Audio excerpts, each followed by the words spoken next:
जगन्नाथ कछवा मान सिंह का अंकल था, हल्दी घाटी वाले युद्ध में लड़ चुका था, एक्सपीरियंस होल्डर बंदा था। कहा तुम उदयपुर संभालो, मैं जा रहा हूँ बांसवाड़ा और डूंगरपुर। कहाँ जा रहा हूँ? और अकबर बांसवाड़ा पर अटैक करता है, और बांसवाड़ा वालों ने कहा सरेंडर है भाई साहब रे, लड़ाई नहीं करनी है अपने। अकबर ने कहा संधि करो और लिखो, आज के बाद महाराणा प्रताप की कोई सहायता नहीं करोगे, नहीं करेंगे। उसके बाद अकबर गया डूंगरपुर, डूंगरपुर उनका वो कागज लाओ साइन कर देते हैं, हम भी महाराणा प्रताप की सहायता। तो बांसवाड़ा डूंगरपुर दोनों किससे संधि कर गए? अकबर से। अकबर यहाँ से आगरा गया, बांसवाड़ा डूंगरपुर ने कहा मजाक कर रहे थे, प्रेंक था प्रेंक, कैमरे की तरफ हाई कर दो एक बार। तो मतलब इन दोनों ने संधि की, बांसवाड़ा डूंगरपुर ने, और दोनों ने उस संधि को फॉलो। तो महाराणा प्रताप के टाइम में ये इनका शानदार एक वो था कि भाई अपने सब मिलके लड़ेंगे। मिलके लड़ने का मतलब है एक दूसरे की सहायता करेंगे, पर एक जगह इकट्ठे होकर नहीं लड़ेंगे, जैसे खानवा में लड़े थे। इकट्ठे होकर लड़ते हैं, सामने वाला बड़ी सेना लेके आता है, नुकसान उठाना पड़ता है।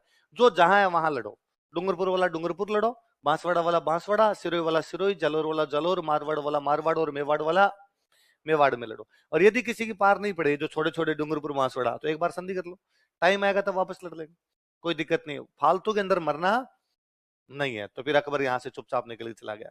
अकबर ने इस बार अपना एक नया सेनापति लगाया, उस सेनापति का नाम था शाहबाज खान। क्या नाम था? बड़ा शानदार कमांडर था शाहबाज खान। और अकबर ने शाहबाज खान कहा कि शाहबाज खान, तू तो महाराणा प्रताप से कुंभलगढ़ छीन ले। क्या छीन ले? क्योंकि महाराणा प्रताप के पास कोई ढंग का किला बचा हुआ था, तो कौन सा बचा हुआ था? कुंभलगढ़। संकटकालीन राजधानी कौन सी थी? कुंभलगढ़। कि तू तो इनसे कुंभलगढ़ छीन ले, बाद में अपने आप ये सरेंडर कर देंगे, और देख लेना पक्का छीन ही लेना, नहीं छीने तो मेरे को मुंह मत दिखाना। शाहबाज खान ने कहा सर चिंता ही मत करो। शाहबाज खान कुंभलगढ़ पर 3 आक्रमण करता है। कितने आक्रमण करता है? कितने आक्रमण? कहां पर? कौन? 1577, 1578, 1570, फिर बाद में पंजाब चला जाता है। कहां चला जाता है? अकबर ने कहा था मेरे को मुंह मत देखो। हालांकि फर्स्ट टाइम में कुंभलगढ़ पे थोड़े से टाइम के लिए कब्जा भी करता है, पर महाराणा प्रताप वापस इसको भगा के वहां से वापस अपना कब्जा कर लेते हैं। तो कुल मिला के पार पड़ी नहीं। तो अकबर ने वापस सेनापति चेंज किया। अकबर ने इस बार एक सेनापति भेजा, उनका नाम है अब्दुल रहीम। क्या नाम है? क्या नाम बताओ देखे? रहीमन धागा प्रेम का, मत तोड़ो छिटकाए, टूटे से फिर जुड़े नहीं जुड़े। वो जो रहीम जी, दोहे लिखने वाले रहीम जी, उनका नाम ही क्या है? अब्दुल रहीम। ये अकबर के दरबार में थे, न केवल दोहे लिखते थे बल्कि तलवार भी इतनी अच्छी चलाते, योद्धा थे शानदार वाले रहीम जी।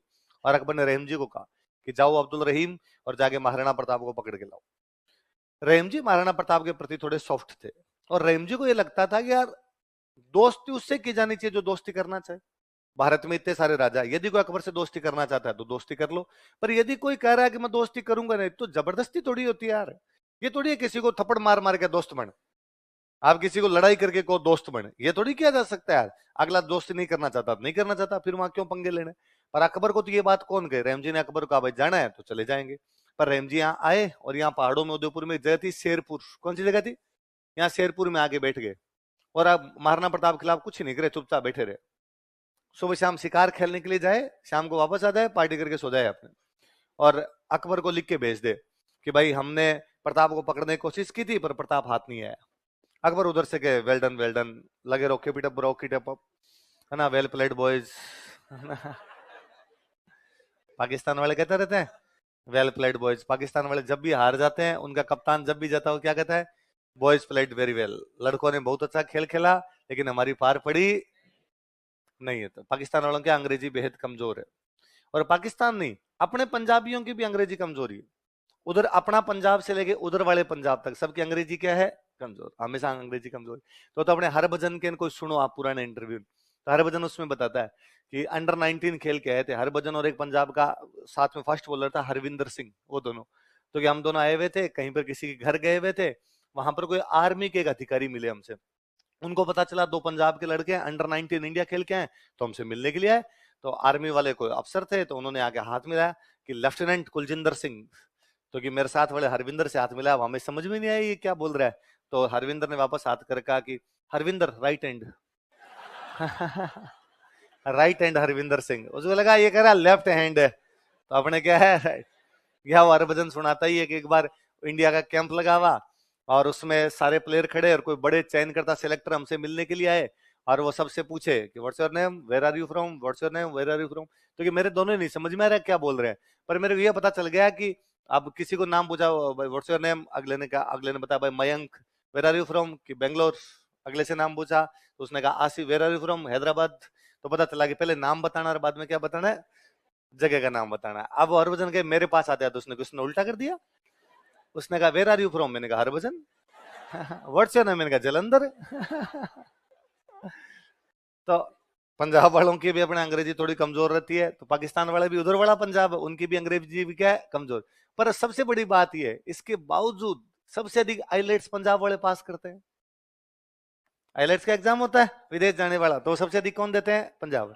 पर वो दे ही वही रहे होते हैं, तो पास भी वही कर रहे होते हैं, फिर अपने हिसाब से उनका चलता रहता है उधर। तो वैसे है कि पाकिस्तान वाले जब भी कोई बात आती है तो वो कह देते हैं कि बॉयज प्लेड वेरी वेल। आज कैसे अच्छे खेल रहे हैं, बुरे खेल रहे हैं? पाकिस्तान का मैच चल रहा है ना, बुरे खेल रहे हैं। क्या हुआ, तुम्हें क्रिकेट में कोई इंटरेस्ट नहीं है? कितने लोग हैं जिनको क्रिकेट में कोई इंटरेस्ट नहीं है?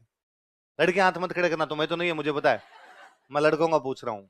अच्छा, तो तुम्हें इंटरेस्ट किस में है?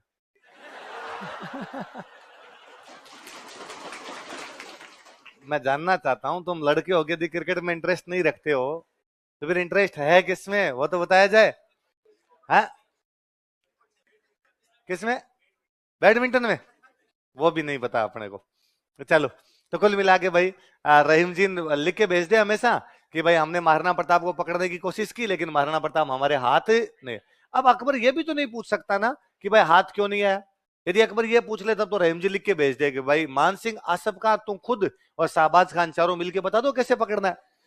जैसे तुमने कोशिश की थी वैसे ही हम कोशिश कर रहे हैं। तो अकबर बेचारा कही ठीक है। उल्टा ये हुआ था कि अकबर जब वापस गया था ना तो मान सिंह आसफ खान रास्ते में खड़े थे। तो मान सिंह आसफ खान ने कहा जब पकड़ लेगा, वो पीछे प्रताप ही है क्या, वेरी गुड यार पकड़ रहा है। अकबर ने कहा थप्पड़ मारूंगा, कल से दरबार में जाना चुपचाप।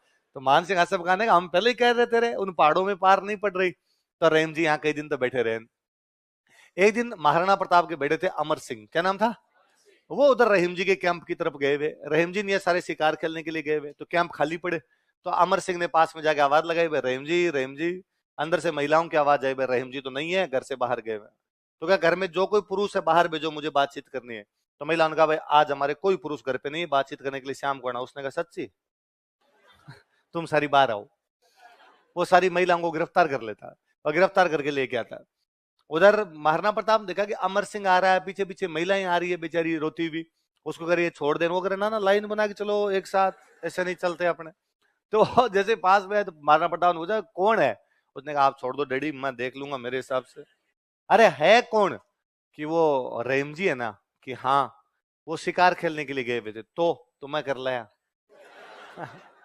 महाराणा प्रताप को पता चला। महाराणा प्रताप ने कहा नहीं ये तरीका गलत है। उन महिलाओं को कहा सॉरी, तुम मेरी बहन के समान हो, ये जो भी हुआ है गलत हुआ है, तुम आराम से रहिए, निश्चिंत रहिए, तुम्हारे साथ कोई बुरा बर्ताव नहीं किया जाएगा, चाय पानी पियो, तुम्हें अभी वापस छुड़वा देंगे। उन महिलाओं को वापस भिजवाते हैं। रहीम जी के नाम लेटर लिखते हैं, उस लेटर के अंदर लिखते हैं कि रहीम जी गलती हुई, दोबारा से इस प्रकार से महिलाओं और बच्चों के साथ कोई बुरा बर्ताव। उस समय जब युद्धों में यह सब एक सामान्य काम हुआ करता था, यदि कोई राजा महिलाओं के प्रति इस प्रकार की नजर रखता है, दुश्मन की महिलाओं को भी बहन के समान मानता है, उन महिलाओं को ससम्मान वापस पहुंचा देता है, तो आप सोच के देखिए प्रताप मॉरल कैरेक्टर में कितना महान रहा होगा।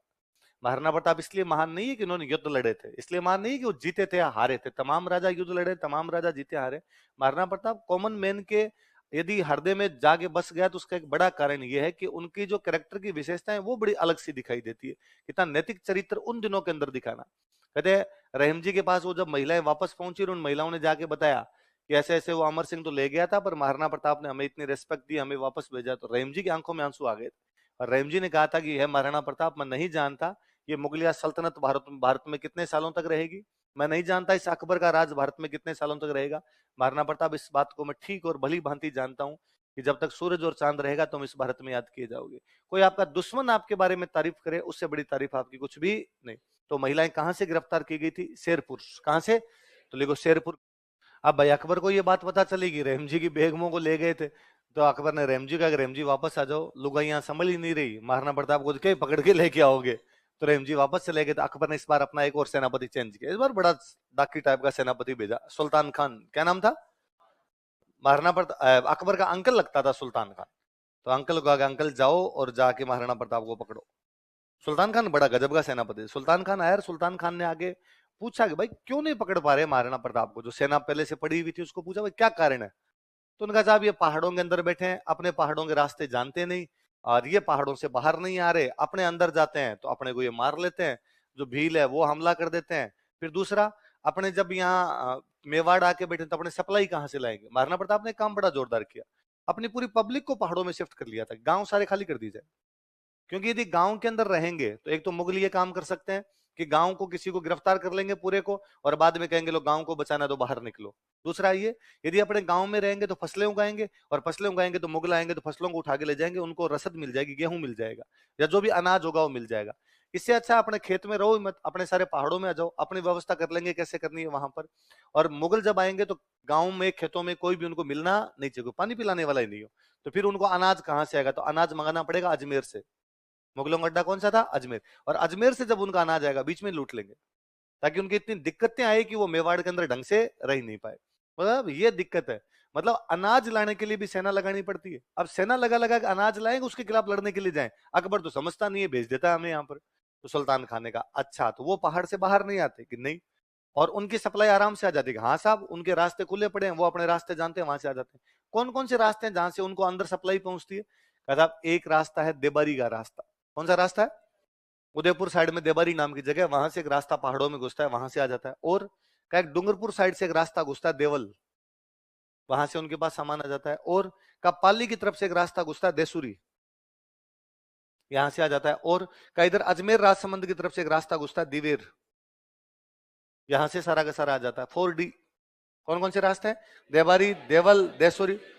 उसने कहा रास्ते ब्लॉक कर दो, इन चारों रास्तों पे सेना लगाओ, ताकि अंदर किसी भी प्रकार की सप्लाई पहुंचे नहीं, और बाहर अपनी सप्लाई आराम से आती रहे। अपनी सप्लाई कौन से रास्ते से आती है? का दिवेर वाले रास्ते से, अजमेर वाले रास्ते से आती है। उसने कहा यहां मैं बैठा हूं, अपनी सप्लाई में रुकने नहीं दूंगा, बाकी सारे रास्ते ब्लॉक रखो, देखते हैं कितने दिन तक पहाड़ों में बैठेंगे। एक दिन बाहर निकलना ही पड़ेगा, बाहर निकलेंगे तो मरेंगे, क्योंकि इनकी सेना कम और अपनी सेना क्या है? ज्यादा। और उसने वास्तव में ब्लॉक कर दिया। महाराणा प्रताप पर अंदर बैठे वेट एंड वॉच में ही है कि कब जाए कब जाए, तब कुछ अपने कर सकते हैं, तब तक कुछ ही नहीं कर सकते। इन बिटवीन उस साल दशहरा आया। अपना दशहरे पर हथियारों की पूजा होती है, तो जब दशहरे पर हथियारों की पूजा करते हैं, उसके बाद भले छोटा मोटा युद्ध करो, पर युद्ध किया करते थे, छोटी मोटी कोई झड़पियों पर युद्ध वगैरह हुआ करते थे। दशहरे पे जो युद्ध होते हैं उनको बोलते टीका दौड़। क्या बोला करते? टीका मतलब हथियारों की पूजा की, हथियारों के तिलक लगाया, टीका लगाया, उसके बाद जो युद्ध करने जाते, इसलिए क्या बोला करते? टीका दौड़। महाराणा प्रताप ने पहाड़ों में हथियारों की पूजा की। हथियारों की पूजा करने के बाद कहा हाँ भाई, अब बताओ कहां पे लड़ने के लिए चले? तो कहा भाई दुश्मन 4 जगह बैठा हुआ है। कहां बैठा है? देबारी, देवल, देसुरी और दिवे। पूछा मंत्रियों से कहां अटैक किया जाए? मंत्रियों ने कहा साहब देबारी, देवल या देसुरी, इन तीनों में से देख लो, कहीं पर एक जगह अटैक कर लेते हैं। क्यों? कि यहाँ दुश्मन की सेना थोड़ी कम है, मुकाबला थोड़ा बराबर हो जाएगा। अपने दिवेर के अंदर उनकी सेना बहुत ज्यादा है, अपने है तो बाकी 3 जगह भी ज्यादा, पर यहाँ फिर भी थोड़ा मुकाबला कर सकते हैं। दिवेर में बहुत ज्यादा सेना पड़ती है उनकी, वहां नहीं जाना। और फिर दिवेर में सुल्तान खान खुद बैठा है, तो महाराणा प्रताप ने कहा फिर यार दिवेर पे ही करते हैं, क्योंकि वो सपने में भी नहीं सोच सकते कि हम दिवेर जा सकते हैं। वो पूरे निश्चिंत है कि वो 3 जगह तो आएंगे, लेकिन दिवेर आएंगे नहीं। इसलिए 1582 के उस साल दिवेर पर हमला करते हैं। कहां पर हमला करते हैं? मुगलों की पूरी फौजी काट दी थी, भयंकर ही मारा था, सुल्तान खान समेत सबको ही मार मोड़ दिया था। इतना मारा था इस दिवेर वाले युद्ध के अंदर की बाद में 36,000 मुगल मेवाड़ में सरेंडर करते हैं। जगह जगह उन्होंने सरेंडर किया कि बापूड़ो मारना मत रहे, तुम कहोगे वैसे कर कुरा लेंगे। लेकिन दिवेर का युद्ध, अमर सिंह ने किसको मार दिया? सुल्तान। कहते अमर सिंह ने सुल्तान खान के भाला मारा था, तो भाला आर पार निकल गया था उसके। जब मुगलों की हार हो गई, या तो भाग गए मुगल सैनिक, या मर गए, या घायल पड़े थे, तो महाराणा प्रताप घायलों को देख रहे थे, भाई घायल कौन है, उनको उठा के लेके आते हैं। तो पता चला कि बस सुल्तान खान घायलों में पड़ा, तड़फ रहा है, मरा नहीं है। तो महाराणा प्रताप खुद मिलने के लिए गए कि भाई बड़े भले ही दुश्मन है, पर दुश्मन से अंतिम समय में मुलाकात तो की जा सकती है। और सुल्तान खान को पूछा कि भाई तेरे को अंतिम इच्छा हो तो बता दे। तो मर रहा था वही बेचारा, तो उसने कहा यार मैं उस लड़के को देखना चाहता हूँ जिसने मेरे बाला मारा है। मैं सुल्तान खान हूँ, मेरे सामने कोई आ जाता ना उसको डर लगता है, और यार उस लड़के ने बाला मेरा मेरे आर पार निकाल गया यार। तो मारना पड़ता, लगा अरे मरने वाला है। अमर सिंह कैंप में बैठा था, अमर सिंह को बुलाएंगे तब तक ये मरमुरा जाएगा। तो एक पास में दूसरा सैनिक खड़ा था, उसको कहा कि ये है, इसने मारा है। उसने उस सैनिक की तरफ देखा, इसको तो मैं पड़ा पड़ा मार दूं। इसकी औकात है क्या सुल्तान खान को मारे? सही बंदा है तो लाओ, नहीं तो रहने दो। तो अमर सिंह को बुलाया कैंप में से। महाराणा प्रताप ने अमर सिंह आया था, कहा ये मेरे वाला ही है, इसने मारा था आपके। सुल्तान खान उसकी तरफ देखा था कि हाँ तुम यार बहादुर पिता के बहादुर पुत्र हो, और वास्तव में यार तुम, तेरी आंखों में मैंने जो चिंगारी देखी थी वो भयंकर वाली थी, और तू गजब का योद्धा है। फिर उसकी आंखें धीरे धीरे बंद सी होने लग गई। तो महाराणा प्रताप अमर सिंह को कहते हैं कि इसके मुंह में गंगा जल डाल दे, कि मरते हुए आदमी के मुंह में गंगा जल डाला जाए तो उसको स्वर्ग मिलता है, ऐसा हम मानते हैं। तो अमर सिंह उसको गंगा जल डालता है उसके मुंह में, पर उसकी सांसें नहीं निकलती। होता क्या है कि जब आपका खून निकल रहा होता है तो तब तक आप नहीं मरोगे जब तक पूरा खून नहीं निकल जाएगा। पूरा खून निकलेगा तब मरोगे। अब खून यदि धीमे धीमे निकलेगा तो धीरे धीरे मरोगे, तड़प तड़प के मरोगे। खून फटाफट निकल गया तो जल्दी मर जाओ। उसके भाला धंस गया अंदर बेचारे के, तो खून धीरे धीरे टपक टपक के आए, तो ये तड़प है, मरे नहीं। तो महाराणा प्रताप अमर सिंह कहते हैं कि इसका भाला खींच दे बाहर, ताकि एक साथ में भाला खींच जाएगा तो हाथों हाथ मर जाएगा, मरना तो ये बेचारा तड़पे क्यों। तो कहते वो इतना मोटा आदमी था यूं कि उसके भाला इतना अंदर घुस गया कि अब वो भाला निकले नहीं। फिर अमर सिंह उसके दोनों पैरों पर पैर रख के खड़ा होता है, भाला खींचता है, तब सुल्तान खान मरता है। अमर सिंह वो था जिसने सुल्तान खान जैसे डाकी को मार दिया था, भाला आर पार कर दिया था। हम बचपन से अमर सिंह के बारे में कहानियां सुनते आए कि एक दिन वो घास की रोटी खा रहा था और उसके हाथ से वन बिलाव छीन के भाग गया था। है ना, छोटी क्लासों में कविताएं लगती थी, हरे घास री रोटी ही जिद बन बिलावड़ो ले भाग्यो, छोटो सो अमरियो चीख पड़ियो, राणारो सुत्यो दुख जाग्यो। और अपने लगता है कि अमर सिंह तो अंगूठा चूसता ही रहता था, है ना, घास की रोटियां खा रहा था और वन बिलाव उसके हाथ से छीन के भाग। अमर सिंह का जन्म 1559 में हो गया था। अमर सिंह का जन्म कब हो गया था? मैंने देखो कल भी आपको एक बात बताई थी कि उदय सिंह ये पोता हुआ था। उदय सिंह धोख लगाने के लिए एक लिंग जी गए थे, उदयपुर की स्थापना की थी, बताया था। तो उदयपुर की स्थापना कब हुई? वो पोता अमर सिंह है। तो अमर सिंह का जन्म कब हुआ? 1559। तो हल्दीघाटी युद्ध के टाइम कितने साल का वो? 17। कितने साल का है?